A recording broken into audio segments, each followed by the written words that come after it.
counsel. We are all gathered here today because of a murderous plot that unfolded on January 15th, 2020. A wicked, premeditated murder, a vile scheme that was birthed by a specific group of co-defendants. Individuals who collectively, consciously, and callously worked together to ensure January 15th, 2020 was the day 23-year-old Charles McCormick died. The murder of Charles McCormick was personal. It was thought out. And it was brazenly executed in broad daylight without any fear of accountability. Why? Why did this group of co-defendants think they could exert such violence with impunity? The answer to that question comes down specifically to who was involved. Because this was not just any group of co-defendants. This was not a group of strangers. This was a group of individuals who knew one another, were close to one another, that were family. Every single one of them that participated in this crime were members of ATK, a local rap group. All but one of them were related by blood. This was a crime committed by family. The names of the guilty: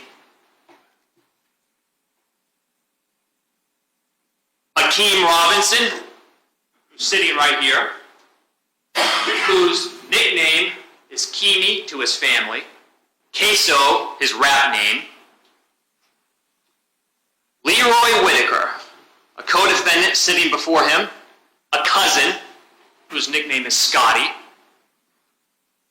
Dominique Barner, whose nickname is Butta, their friend, their co-defendant, the only one not related to the others by blood. But he might as well have been, because for years they have known Barner. For years they have accepted him. For years he is one of them. Abdul Robinson Jr., nicknamed Kareem, K Crazy, Hakeem Robinson's biological brother. Hakeem Robinson's mother and Leroy Whitaker's father are siblings. Abdul Robinson Jr., Hakeem's biological brother, Leroy Whitaker's cousin, and Torrigan Williams, another cousin, also played a role in this crime. After the murder of Charles McCormick was completed by Dominique Barner, Hakeem Robinson, and Leroy Whitaker, and they had to flee what they three had just accomplished, their premeditated murder of Charles McCormick, Abdul Robinson Sr., nicknamed Blue, also got involved. That is Hakeem Robinson's father, and he had to come to the rescue of Hakeem Robinson's cousin, Leroy Whitaker, and their friend and their co-defendant, Dominique Barner. Because Dominique Barner and Leroy Whitaker, after fleeing with Hakeem Robinson from the murder, trying to escape the police, crashing their car, Dominique Barner and Leroy Whitaker went one way, Hakeem Robinson went another. And Dominique Barner and Leroy Whitaker found themselves trapped in a house that Dominique Barner and Leroy Whitaker broke into to escape the police that were looking for all three of them, trying to avoid getting caught, avoiding accountability for the murder they just committed in broad daylight. And because Dominique Barner and Leroy Whitaker were trapped, Abdul Robinson Sr. had to come pick them up.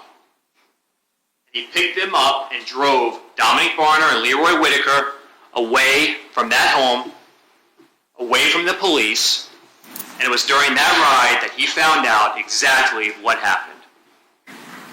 But he continued to help them and drove them away, and for his actions, he's been charged with accessory after the fact.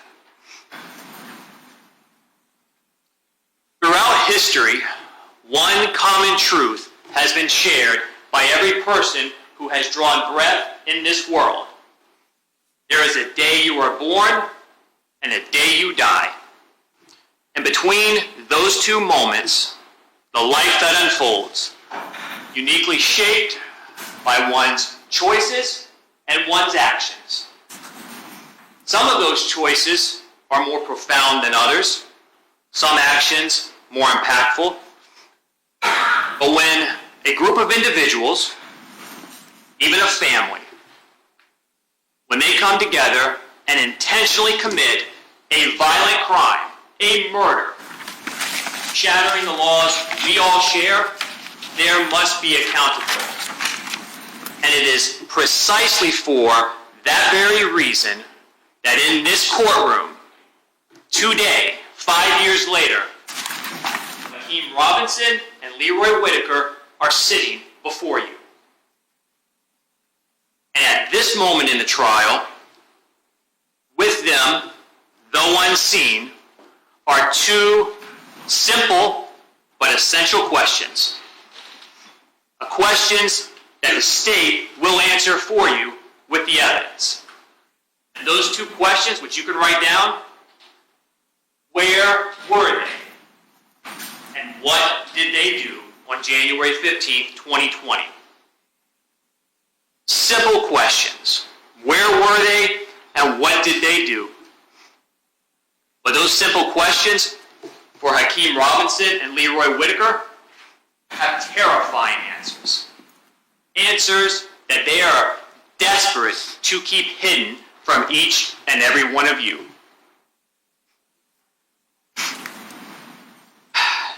The truth can be a funny thing.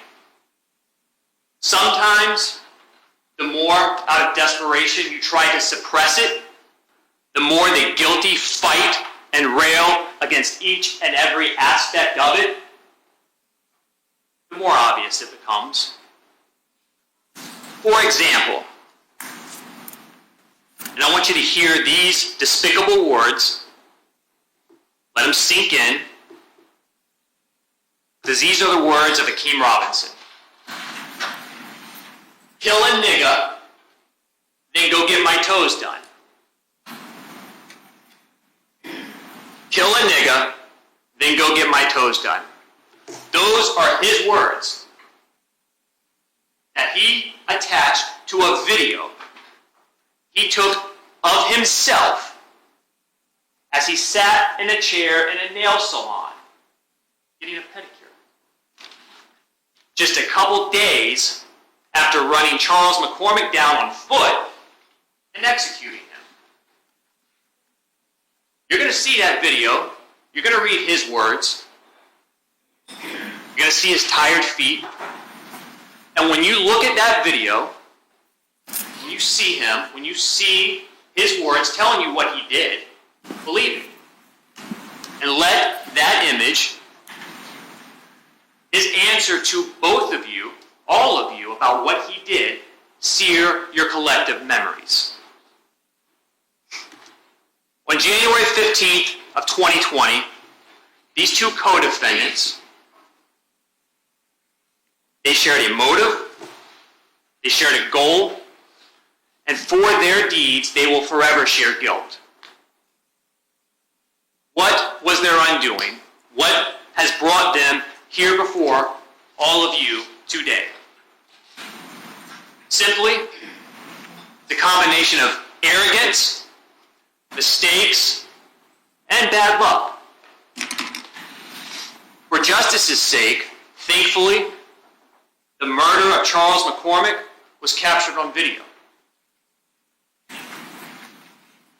Thankfully, these two co-defendants in particular left a trail of overwhelming and inescapable evidence in their violent, chaotic wake. Evidence that is much like an avalanche, quickly gaining momentum until that evidence ultimately and unavoidably catches up and buries all doubt in this case. So what kind of evidence are you going to hear? Are you going to see? Evidence in virtually every form imaginable.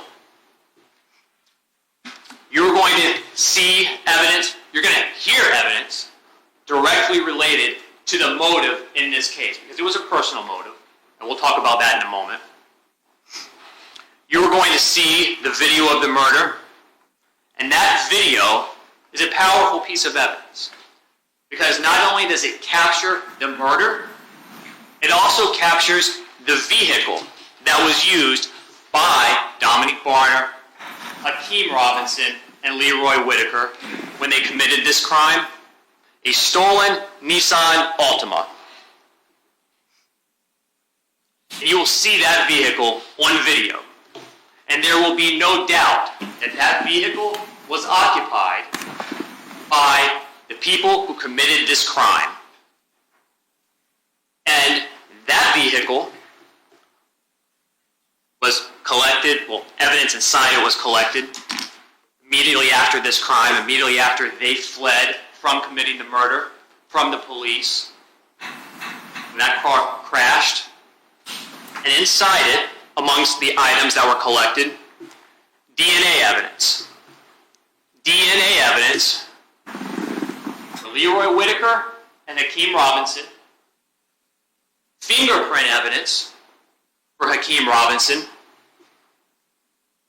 DNA fingerprints forever tethering them to that car, to their crimes. You will also see on that video of the murder exactly what the shooter was wearing. And I want you to pay particular attention to it,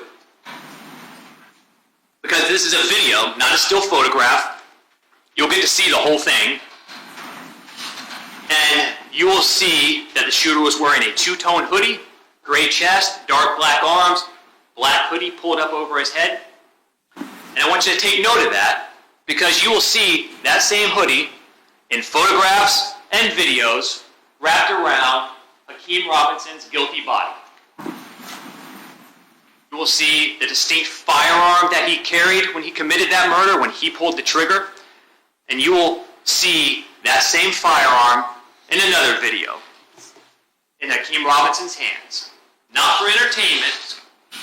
He used it for murder on January 15, 2020. You also will be presented with call records showing communication amongst these co-defendants and cell site location information, placing Leroy Whitaker, placing Hakeem Robinson where they should not have been, placing them where the guilty. You will see social media posts, in addition to the nail salon video that we've already talked about, another video posted to Hakeem Robinson's Instagram account just a couple days after the murder, a video of Charles McCormick rapping a song. But when you get to Charles McCormick in the video and you see his face, what's added? Hand emojis with the text, bye-bye. And then that's followed up by the nail salon video that we've discussed, where he needed to get his toes done. What I want you to remember, because there is going to be so much evidence in this case against both defendants, and so many different types of evidence, that it's much like a puzzle. While they're powerful on their own, independently, when you put them together, and they come together so easily, so intuitively, when you put these pieces together, you will be presented with the truth of January 15, 2020. And that will be a picture showing each and every one of you who committed this crime. And what will be staring back at you will be the crystal clear pictures of Hakeem Robinson and Leroy Whitaker, just as clear as if you were to turn your gaze over there at this very moment. One of the key pieces of evidence that exists, as I have said, is the video recording of this murder. That video recording exists because Victor Krueger, a citizen, has nothing to do with this, just happened to have a dash cam in his truck, and just happened to be parked at the right place at the right time. That video is completely independent, wholly unbiased, and incapable of lying. It just captured what happened in high definition for each and every one of you to see. And so, when you watch that video, I want you to trust your eyes. Because again, it's not a single photo, it is a video that shows in detail as to Hakeem Robinson, who was the shooter in this case, tracked Charles McCormick down on foot and executed him. Now, that video, essentially it's going to be a time machine, transporting each and every one of you individually and collectively back 5 years. That's how long ago this was. 5 years. Placing you in the position Victor Krueger found himself when he witnessed Charles McCormick's final terror-filled seconds on this earth. But you will get to watch that video from the safety of this courtroom. And I want to be very clear. This is a crime that happened 5 years ago, so when you watch that video, you're going to see the shooter looked like 5 years ago. Not today. Today doesn't matter. It was 5 years ago. Scam.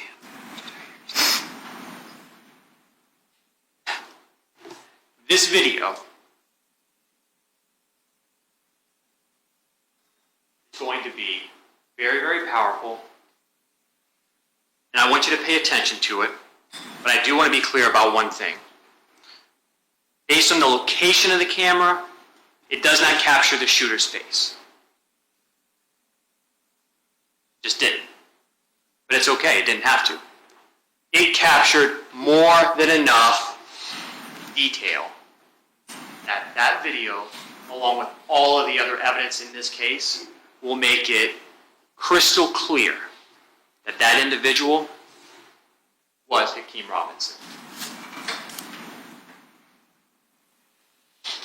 I don't expect that there will be any debate that what happened to Charles McCormick on that video is anything other than first-degree murder. I don't believe that will be a debate. The only question in this case for you to decide who's responsible. That is it. Bringing us back to those two very simple questions. Where were they and what did they do? What was the motive? Why did this crime take place? To fully understand that, why the crime took place, and the significance of the day, you have to know what happened exactly 1 year prior, on January 15th, 2019. On January 15th, 2019, Willie Addison, whose rap name is Boss Coon, was in a vehicle with family when shots rang out. Willie Addison was struck and ultimately died as a result of his injuries. But he wasn't the only one in the vehicle. Also inside the vehicle on January 15, 2019, Abdul Robinson Sr., Hakeem's father, because you see, Willie Addison was Abdul Robinson Sr.'s stepson. He raised him as his own son. Willie Addison, Hakeem Robinson's brother. Also in that vehicle, Abdul Robinson Jr., Hakeem's other brother, Leroy Whitaker's cousin, and Abdul Robinson Jr. was struck in the head. He survived, but he suffered lasting effects that would prevent him from running down his target a year later, physical limitations that Hakeem Robinson and Leroy Whitaker did not share. Also in the vehicle, Torgon Williams, their cousin, and a couple of others. And while it is true that neither Hakeem Robinson, Leroy Whitaker, or Dominique Barner were in the car when those shots rang out on January 15, 2019, it doesn't matter, because it was still their family in that car. It was their family whose blood was spilled. Physical injuries sometimes can heal. Physical pain can diminish. But memories, a vendetta, well, that lasts someone's lifetime. Now, I want to be very, very clear. Charles McCormick was not involved in the shooting of Willie Addison or anyone else in that vehicle. He wasn't involved. Charles McCormick's sin, what made him a target, was that he was affiliated with people who are part of another local rap group, 6 Block. And 6 Block and ATK are rivals. They don't like each other. They hate each other.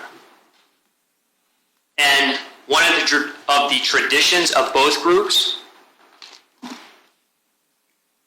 is producing rap music, drill rap, diss songs that make fun of or talk disrespectfully about members of their ops, the other group, who have been shot and killed. So following that tradition, Charles McCormick in 2019 put out a song, and that song referenced the shooting of Willie Addison. And as you can imagine, that is not something that either Hakeem Robinson, Leroy Whitaker, or their family were happy about. So Charles McCormick became a target, an easy target. He's the ops. And this was about sending a message. Because not only was it personal, but it's about respect. And we aren't going to let our ops sing songs like that, not about our family. That is why Charles McCormick was targeted. So on January 15, 2020, 1-year anniversary of Willie Addison's death, Charles McCormick walked out of his apartment on Atlantic Boulevard, made his way to his car, and then drove to Express Employment, a temp agency located on the Merrill Road Shopping Plaza. And he went there because he had just been selected for a new job. Charles McCormick needed to get the details to start that new job. But when he drove there, he had no idea that in a Nissan Altima, he was being stalked by Hakeem Robinson, Leroy Whitaker, and their good friend Dominique Barner, who was driving both of them, pursuing Charles McCormick from his apartment complex all the way up to the Merrill Road Shopping Plaza. And they pulled in, and they saw that Charles McCormick parked his car and had walked in to express employment. So what did they do? They waited. Hakeem Robinson with his X-Star model rifle, Leroy Whitaker with his AR-15 rifle, both loaded, rounds chambered, ready to fire, because the plan at that point was when Charles McCormick walks out, Hakeem Robinson, Leroy Whitaker will jump out of that stolen Nissan Altima with their rifles and gun him down. And Dominique Barner, their friend, will pick them up and drive them out of there. But they had to wait. And they had to wait. And as they waited, Dominique Barner decided it was better to reposition their vehicle. And so he was actually able to drive over to where Charles McCormick parked and pulled into a parking space behind Charles McCormick's car and just over to the left. And that is where they waited. And then, just around 11 a.m. that morning, a Wednesday morning, Charles McCormick finished inside. He got a red folder with the paperwork and the details so he could start his new job. And with that red folder in his hand, he said his goodbyes. This Saunders, who owned that agency at the time, was a friend of his grandmother. Said goodbye to her and opened the door and began to walk outside. When Charles McCormick did that, all he had in his hand was that red folder. And that red folder represented the promise of employment and the hope of a future filled with false hope. He began to take his fateful steps towards the parking lot, not knowing who and what was waiting for him. So, for a few seconds, the bright light of the morning sun warmed his skin, saturated his eyes, and fresh air filled his optimistic lungs. For a few seconds, Charles had no idea he would never get to start that new job. There would be no more birthdays to celebrate. He wouldn't see or talk to his mother again. He had no idea there were seconds left to believe in a tomorrow. Seconds left in his young life. And then, in an instant, that all changed. Because Hakeem Robinson got excited and jumped out of that Nissan Altima early. He didn't wait for Charles McCormick to make it back to his car, where he was going to then hop out and shoot him so he could easily drive away. Couldn't wait, he got too excited. So he hopped out early and chased Charles McCormick down on foot. And when he got out of that car, you will see in the video, again, two-tone hoodie, gray chest, dark black arms, dark hood pulled up over his head, not out of shame, but an attempt to conceal as much of his recognizable face as possible.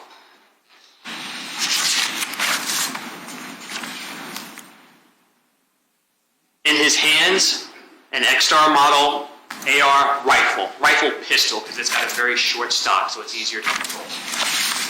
And I want you, again, to remember that, because you're going to see that same rifle again in a video in his hands. And that rifle was chambered in .223 caliber. And with that rifle in Hakeem Robinson's hands, his eyes locked onto Charles McCormick, their prey, the reason that they were there. His finger caressed the metal trigger to his rifle. But that wasn't just a piece of metal. On that morning, that trigger represented the power of life and death. for Hakeem Robinson, for his co-defendants, for the plan that they came up with to murder Charles McCormick. And so intentionally, deliberately, Charles McCormick, as he tried to run away, Hakeem Robinson pulled the trigger. And when he pulled that trigger, a deafening sound thundered through the air as the gunpowder inside the chamber .223 caliber round ignited, propelling his round, their will, out of his barrel at thousands of feet per second. Charles McCormick did not stand a chance. And as he turned to run, first back towards Express Employment, and then around the building on the sidewalk, he barely made it that far before he was struck by one of those rounds and fell to the ground.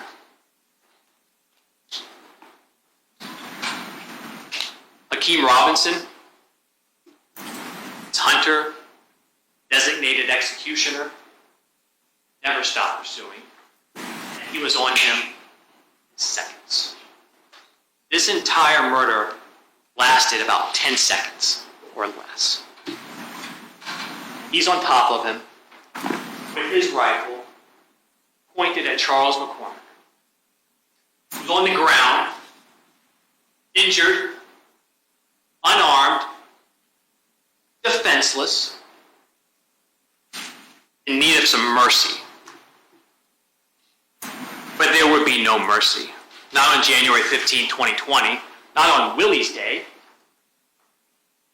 So, without mercy, and to fulfill the plan, the murder that they collectively came up with and were participating in, Hakeem Robinson pulled the trigger over and over and over and over again. And each and every pull of that trigger resulted in hot metal tearing into Charles McCormick's body. Hot metal slashing open his flesh. Hot metal ripping through his muscles. Hot metal blowing open his skull. Flesh, brain matter, even teeth were sent flying through the air. Tissue, blood, metal fragments, and ejected shell casings left littering the ground. 23 years of life undone in an instant. That paper folder that just a few seconds ago Charles thought meant he had a future, obsolete, meaningless, discarded, on the ground, soaking in his blood.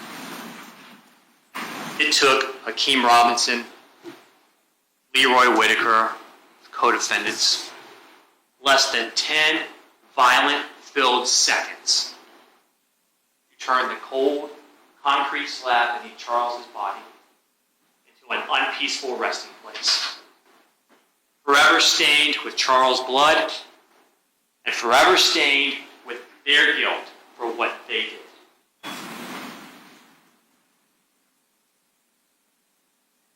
You were going to see that unfold on that video. But what you will also see is that after that murder was completed, and Hakeem Robinson got back into the passenger side of that Nissan Altima stolen car so it couldn't be connected back to them, driven by Dominique Barner, they took off. They sped away from their guilt, trying to outrun it. But unfortunately for them, we didn't just have a dash cam video from Victor Krueger. Because this was a shopping plaza, at the other end was a Publix. And coming out of the Publix was an officer, Officer Collins. And And Officer Collins heard the gunfire. Now, he's a great distance off at the other end of that shopping plaza, but he hears the gunfire, and he looks over, and he sees that two-tone hoodie individual with the rifle hopping back into that Nissan Altima on the passenger side. Now, from where he was positioned, he didn't see Charles McCormick. He didn't know that he had been shot or that he had been killed, but he heard shots. He knew something bad happened. That the individual with that rifle was getting into that Nissan Altima and taking off. So he got into his patrol car and tried to get behind it. And he followed that Nissan Altima as it pulled out of the shopping plaza onto Merrill Road, heading back towards Townsend. Officer Collins pursued it. Dominique Barner was driving. Leroy Whitaker, Hakeem Robinson still in that Nissan with their guns. And Dominique Barner, trying to get all of them out of there, drove at a high rate of speed, reaching speeds of approximately 100 miles an hour, driving recklessly, turning onto Townsend, going into a residential neighborhood. And so Officer Collins is trying to keep up, activates his lights and sirens, but they're not stopping. And he radios other officers for assistance. And as he's trying to maintain a visual on their car that they are in, he notices that the Nissan Altima is going to Townsend, and it blows through an intersection at Townsend and Lone Star. And that's where he loses visual. But just as he's losing visual of that Nissan Altima, another officer is radioing, "Hey, I'm down in Townsend, I got it." So another officer has visual of that car and begins pursuing it, ultimately down Alderman, which is right off Townsend. Officer Collins, once he gets to the intersection where he lost them, turns onto Lone Star, essentially traveling parallel to the other officer and that Nissan Altima that he's hearing over the radio. And as he is traveling parallel, he hears over the radio that that Nissan Altima has abruptly stopped and turned around. Speeding back, gets around the other officer, heading back towards Townsend. So Officer Collins does the same thing. He stops. He turns around and starts heading back.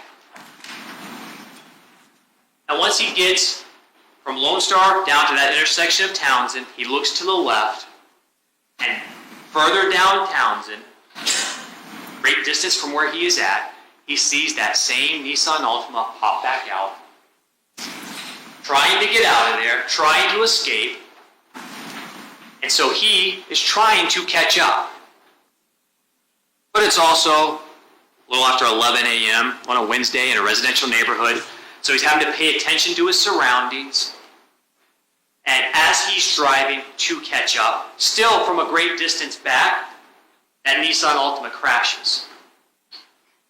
And when it crashes, based on where Officer Collins is at in his vehicle, still a good distance back, he notices one individual get out and run east towards the house that they crashed in front of, and another, wearing that two-tone hoodie with a rifle, who you will know is Hakeem Robinson, goes west towards another house in the direction of Bellmead. So Officer Collins continues to drive, eventually making it up to that area where he stops his car, gets out, draws his weapon, because he's going to go after the person who had the rifle. But he only saw the person with the rifle for a couple seconds as he darted across the street as he's driving from way back. So he cautiously approaches the house where that individual ran. And then there's a fence. And when he gets to the fence, he sees for about a second that individual in the two-tone hoodie clearing the backyard fence. Never sees him again. Doesn't get close to him. You will see that person as they dart across Bellmead, because it was captured on a video from a house on a Ring doorbell, wearing that same two-tone hoodie. Officer Collins radios to other officers direction of travel, so they could try and find him, but they don't. And he goes back to that Nissan Altima to secure it, make sure any evidence inside it could be collected. And based on where he was at when that Nissan crashed, he completely missed that there was a third person in the car. But we know that there are 3 people in the car, based on many different types of evidence that you will see in this trial. But one is video surveillance. Because just as the shooter, Hakeem Robinson, is running across Belmead, west, another house, east, has video surveillance of 2 individuals running through the backyard. And those 2 individuals, you will come to know, based on the evidence, are Leroy Whitaker and Dominique Barner. They, just like Hakeem Robinson, were desperate to escape what they had done. Unlike Hakeem Robinson, they left their firearms behind in that Nissan Altima. And what happens next doesn't have anything to do really with Hakeem Robinson. It has more to do with Dominique Barner and Leroy Whitaker. Only it shows how desperate all 3 of them were to get away from the murder they were all too willing to commit. Dominique Barner and Leroy Whitaker made their way to the backyard of a home located further down Townsend. 1033 Townsend. A home that 57-year-old Barbara Buckley lived in, along with her husband. But that morning, her husband had gone to work, and she was home alone. So she thought. However, what she did not know in that moment was that Leroy Whitaker and Dominique Barner had made their way into her backyard because the police are in the neighborhood looking for them, looking for all 3 of them. And so they go into her porch, her patio, and through her rear sliding glass door, Leroy Whitaker and Dominique Barner decide they're going in. They don't have permission. They don't know her, never met her, never been in that home before. But they are desperate to escape the police, to evade them, to evade getting caught for what they had just done. And with that intention, to evade the police, Dominique Barner and Leroy Whitaker go into Barbara Buckley's home without permission, and they try to hide inside. Miss Buckley comes out of a back bathroom, and she notices the front door to one of her bedrooms is shut. And she thinks, that cats, maybe the cats ran in and accidentally shut the door, and now they're trapped. So she goes to her bedroom door, and she opens it to step inside to check on her cats. Her cats aren't inside. Leroy Whitaker and Dominique Barner are. 2 people she does not know, has never met, never seen before, and should not be in her home. And she tells them, get out. Uses some more colorful language, but get out. What are you doing here? And they try and plead and say, well, we're hiding from people. Doesn't say, we just committed a murder and it's the police looking for us. But she's like, I don't care. Get out of my house. She walks to her front door, telling Dominique Barner, telling Leroy Whitaker to get out. She opens that door, and she begins to yell for help. But Leroy Whitaker and Dominique Barner aren't going anywhere. They can't go outside. That's where the police are. They just committed a murder along with Hakeem Robinson. So Dominique Barner and then Leroy Whitaker, who assists him, physically grab Barbara Buckley and pull her inside her own home. Shut the door. She is physically thrown to the ground. And while she's on the ground, Dominique Barner and Leroy Whitaker are there.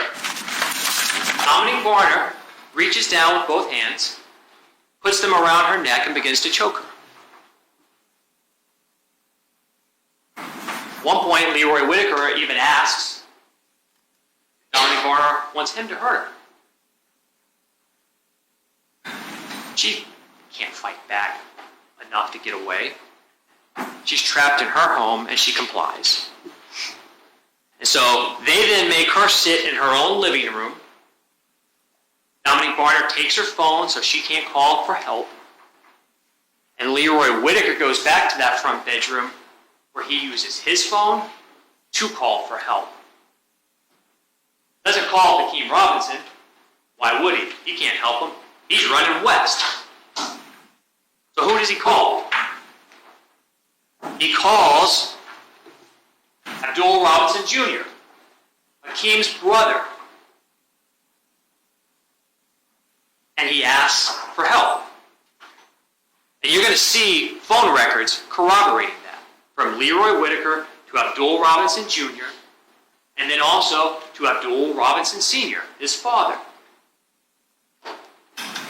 You're going to see how he sent them pin drops, location information, showing where they were at. Because again, they haven't been in that house before.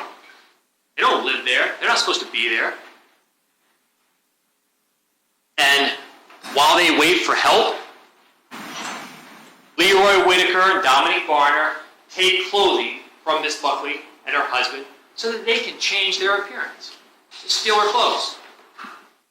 And then after they've been there for about an hour, a red-orange Dodge Challenger driven by Abdul Robinson Sr., blue, his father, shows up.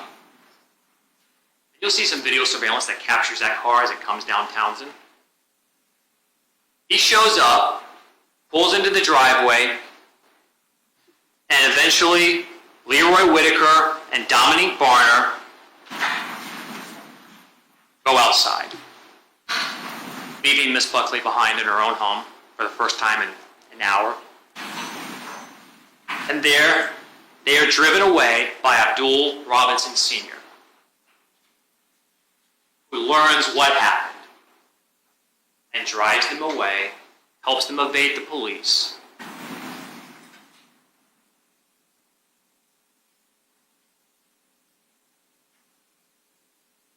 After they drive Leroy Whitaker and Dominique Barner away, Miss Buckley goes outside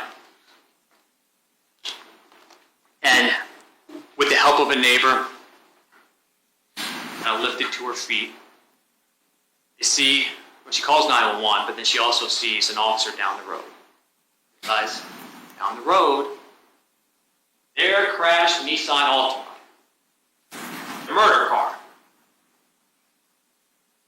And she tells the officer what happened to her. The officer tells her she's got to go back and wait at her house. He's sending officers, and detectives go and show up. And they meet with her because, again, they're still looking for the suspects. So they meet with Miss Buckley. She's able to give a very good general description, clothing description that matches the video of the backyard showing Leroy Whitaker and Dominique Barner as they run through it. You can see their clothing. Her description matches those two individuals. She also got a very good look at the arms of Dominique Barner because he had some distinct tattoos on his forearms. And she provides that description to the police. And so, based on her descriptions that day, Dominique Barner is identified as a potential suspect. They put together a photo spread, and they show that photo spread to Miss Buckley. She identifies Dominique Barner, one of the two that came in my house, battered me, stole my phone, my clothing. The other individual, who was Leroy Whitaker, she never got a good look at his face, so she can't identify him. She didn't have to, because he did that for her. Because when Leroy Whitaker went in along with Dominique Barner and grabbed her and pulled her back inside, he left some of himself behind. Essentially a signed confession. 3 little letters, DNA, on Miss Buckley's clothing. a place it had no right to be. That DNA evidence, along with his cell phone records and location information, proved beyond all doubt it was Leroy Whitaker and Dominique Barner that broke into Miss Buckley's home and held her hostage as they tried to escape the police because of the murder they, along with Hakeem Robinson, just committed. Also, just down the road in that Nissan Altima, the murder car, some more powerful and unrefutable evidence was discovered. Inside that car that was occupied by the suspects in this case, when it crashed, a couple of white shirts. DNA. DNA for Leroy Whitaker, Hakeem Robinson. From the interior swab of the vehicle, a mixture of DNA included Hakeem Robinson. DNA in a car it had no right to be in. A car that's not connected to them in any way. Connected to the people who committed this crime. And also in that vehicle, 2 firearms. Now, neither one of the firearms recovered is the murder weapon, because that was carried away in the hands of Hakeem Robinson when he ran west and wasn't caught. But in that vehicle, a loaded AR-15 in the back, 26 rounds, including 1 round chambered, ready to fire. That was Leroy Whitaker's rifle. He wasn't a spectator in this. He was armed and fully willing and ready to participate, and participate he did, even though he did not pull a trigger. Also, a Glock handgun. And on the slide of that Glock, a fingerprint. Hakeem Robinson's. It's not just the evidence, it's also the location of that evidence in that Nissan Altima that was just occupied by the people who committed this crime. Now, you already know how Leroy Whitaker and Dominique Barner got out of there, but what about Hakeem Robinson? How did he escape? Well, based on his path of travel west through Townsend, that neighborhood, takes him to a nature preserve. And he went through that little park nature preserve and made it out of the other side in an apartment complex on Arlington Expressway. There, he needed a ride. And he was able to relay his location to his brother, Abdul Robinson Jr., who was with their cousin, Torgon Williams, because they both played a role in this crime as well. And at that moment, Abdul Robinson Jr. and Torgon Williams were back at Torgon's house on Dalehurst Drive, just behind the Merrill Road Shopping Plaza, where Torgon lived with his girlfriend of 5 years ago, named Natalie. Now, Natalie was asleep and had no idea what had happened that morning. But Abdul Robinson Jr. did, Torgon did, and they knew he needed help, just as Leroy Whitaker and Dominique Barner needed help. So they woke up Natalie.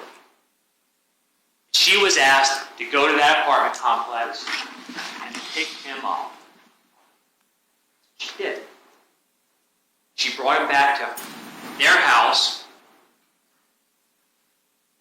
where he was reunited with his brother Abdul Robinson Jr. and his cousin Torgon. That will be corroborated by another witness who lived at the apartment complex at the time, who saw a white female in a silver car, matching the description of Natalie and the vehicle she drove over there, driving around the parking lot like she was looking for somebody. And that resident realized Natalie didn't really belong in the area, and she had also gotten an alert on her phone about JSO looking for suspects and a clothing description, including that two-tone hoodie. And as Natalie was out front trying to find him. She heard another person coming through the woods wearing that two-tone hoodie. Now, she didn't get a long enough look to be able to say, I recognize that person. She's not going to be able to identify him.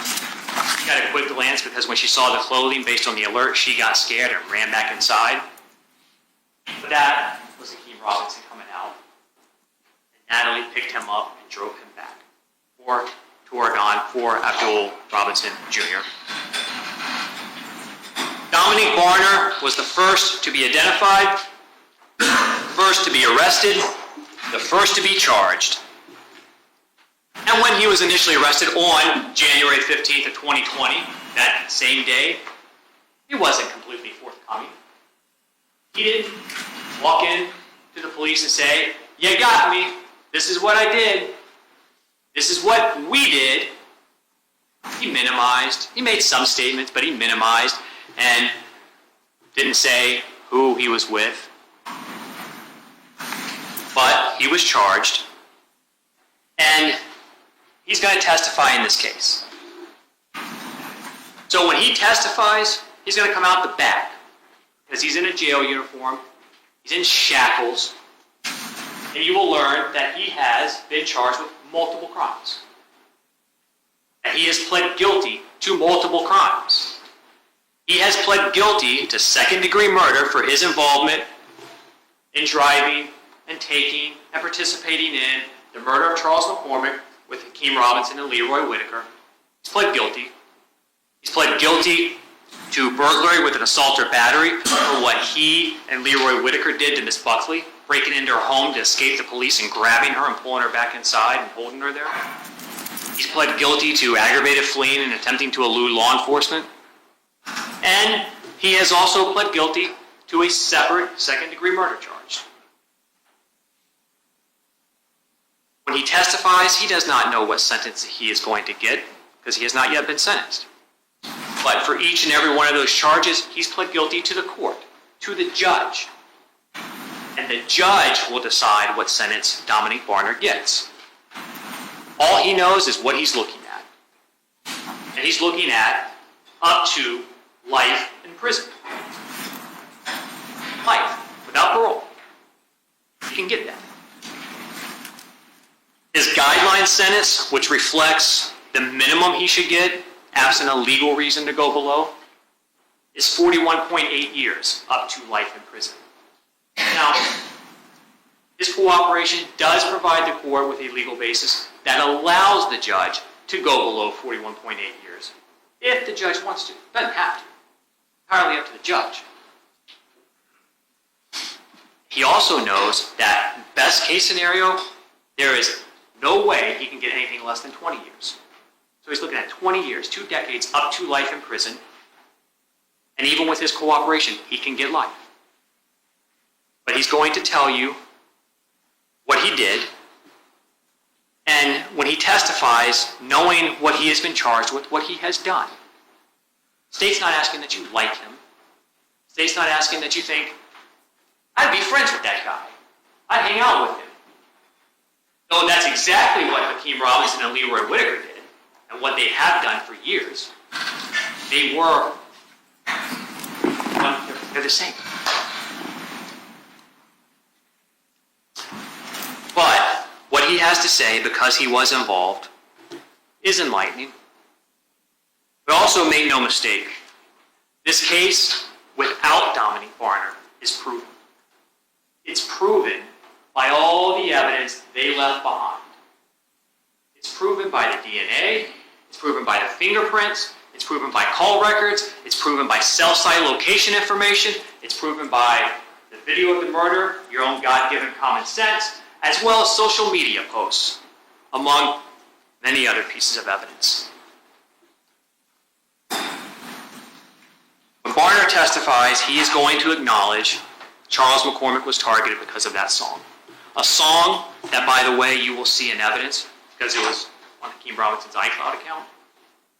You get to hear it.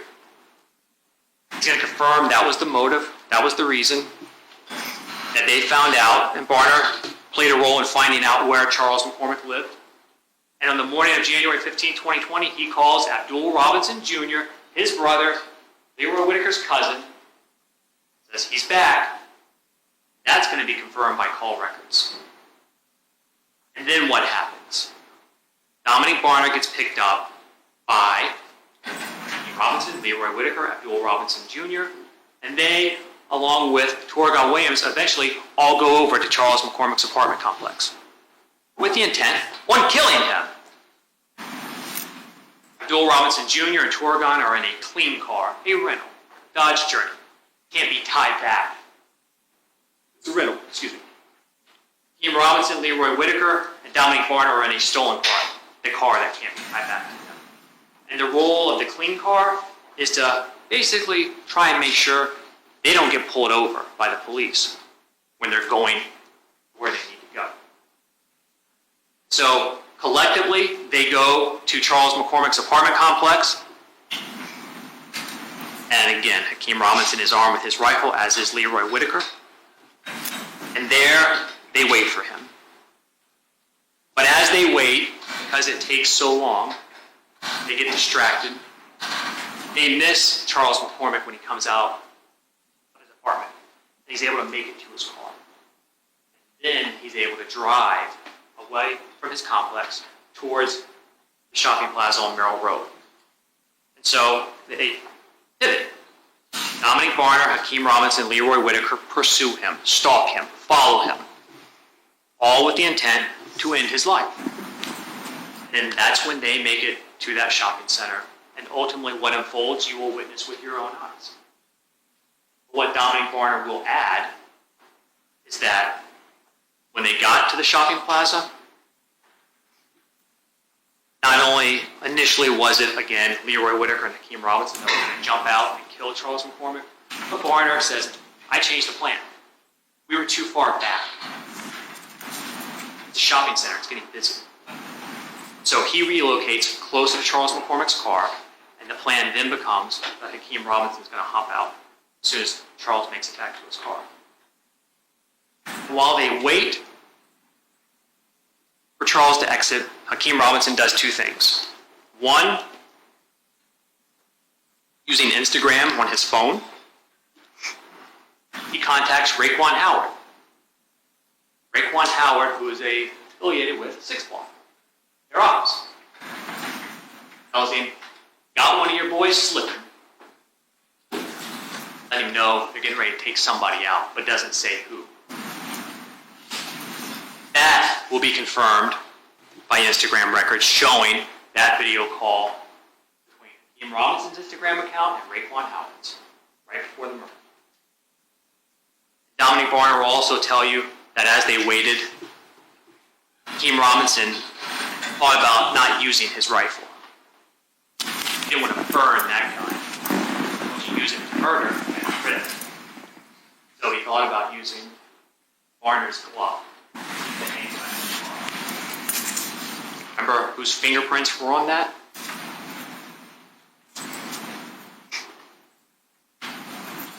You may not like Dominique Barner. He is a criminal, and he is going to spend decades up to life in prison for what he has done. But because you may not like him, and because he is guilty, that does not absolve Hakeem Robinson or Leroy Whitaker of their guilt either. It does not change what they did. So when Dominique Barner testifies, he's a criminal. He just won't be the only criminal in this courtroom. Another person you will hear from is Abdul Robinson Sr. family. And when he testifies, you will learn that he has been charged with and pled to 2 different counts of accessory after the fact. One for this case and one for another. Unlike Dominique Barner, there has been a partial negotiation with Abdul Robinson. And the maximum sentence he can get is 20 years. Again, it will be decided by the judge. But he's also in his mid-50s. And he has some health issues. And a sentence of 20 years could take him to his life expectancy. And he knows when he comes in that he's going to be despised, that he's going to be hated by his family, by Hakeem Robinson, Leroy Whitaker, maybe others in this courtroom. question is not, do you like Abdul Robinson Jr., Sr.? The question isn't, do you think he's being a good father? The question is, what he has to say, is it corroborated by the evidence? Independent evidence. Evidence he has no control over, that he could not manufacture. Is it corroborated by the evidence? Not, do we like him? And what he is going to tell you is that Willie Addison was his son. That he was in the car with him, along with his other son, Abdul Jr., when they were shot. Oregon, shot. And that after that shooting, they became aware of Charles McCormick's song, and they didn't like it. Abdul Jr., who was shot in the head but recovered, and his brother, Hakeem Robinson, they were very angry over that song. And he will tell you that he was contacted on January 15, 2020 by Abdul Jr. and Leroy Whitaker, Scotty, because they needed help. And though he didn't know about the murder before it happened, didn't participate in it, he went, he picked them up, and he found out all about it. And he still drove them away and helped them get out of there. He also will tell you that he is aware of that dash cam video that captured the murder. And he has seen it. He will tell you in this courtroom, regardless of what you think of him, the shooter in that video is his son, Hakeem Robinson. He knows his son. You may have thoughts about him as a father, good, bad, or indifferent. He knows who Hakeem Robinson is. And he knows that's him in that shooting. That shooting on that video.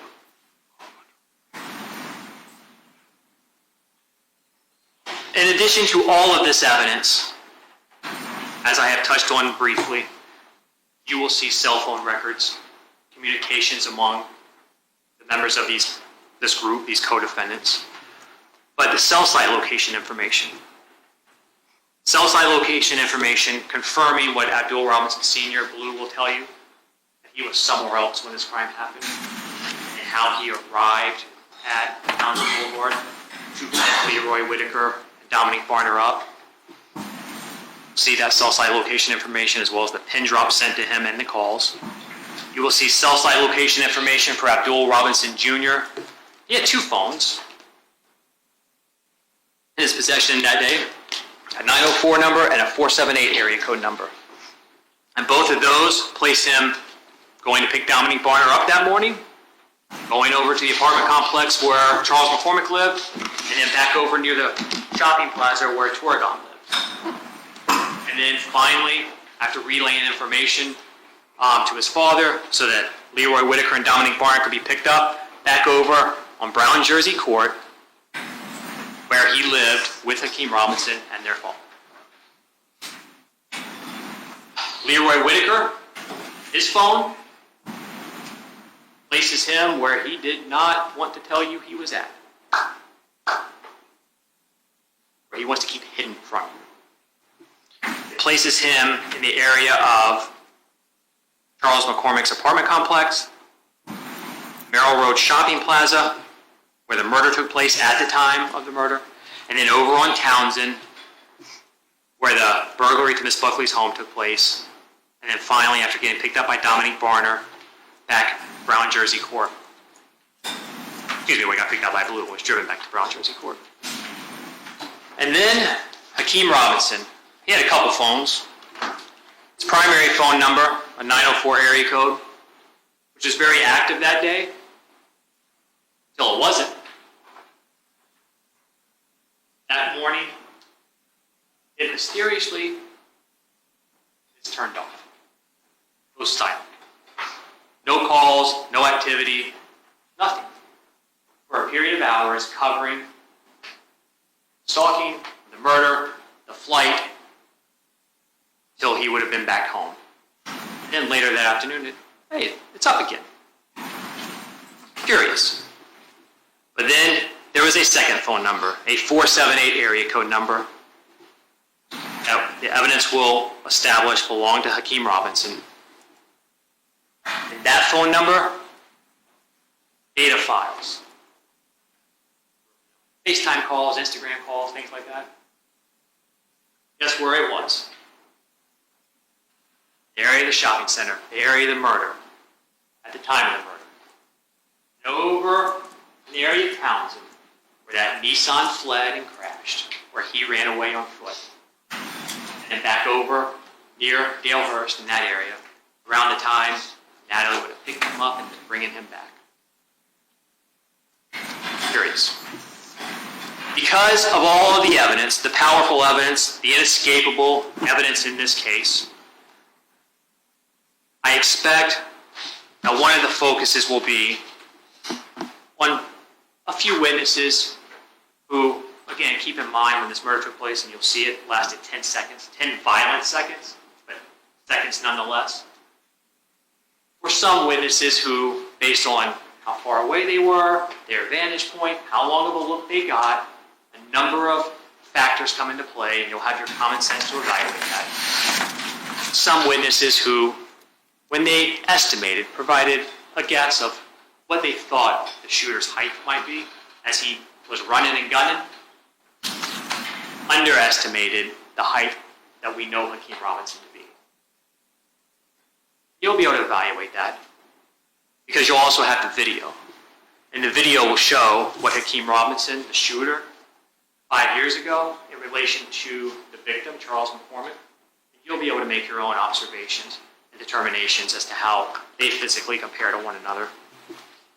I also expect that there will be some attacks of Dominique Barner and Abdul Robinson Sr. because their testimony is damning. But when they testify and when those attacks come, I just want you to do two things. One, simply ask yourself, removing emotion as to whether or not you like them or think they're good people. They are criminals. They're just not the only ones. Does the evidence, the independent evidence in this case, corroborate what they have to say? Does it establish what they are telling you? And then secondly, remember, they're not strangers. This is a family. And consider, when co-defendants come together to commit a violent murder, angels aren't invited. Hakeem Robinson and Leroy Whitaker may have temporarily physically escaped their guilt on January 15, 2020,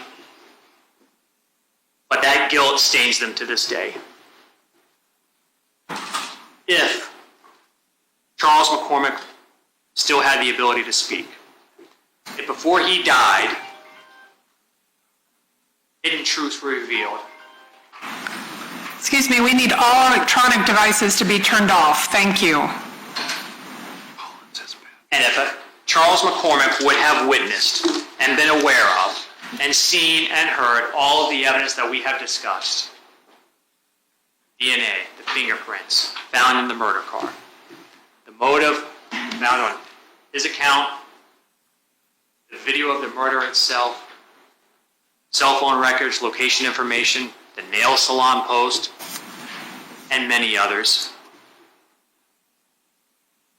Is there any doubt that if he could stand in here and testify, he would not scream Hakeem Robinson and Leroy Whitaker's guilty name? The evidence will answer for you where they were and what they did on January 15, 2020. Okay, thank you, Mr. Cooper. All right, ladies and gentlemen, I'm going to ask that you each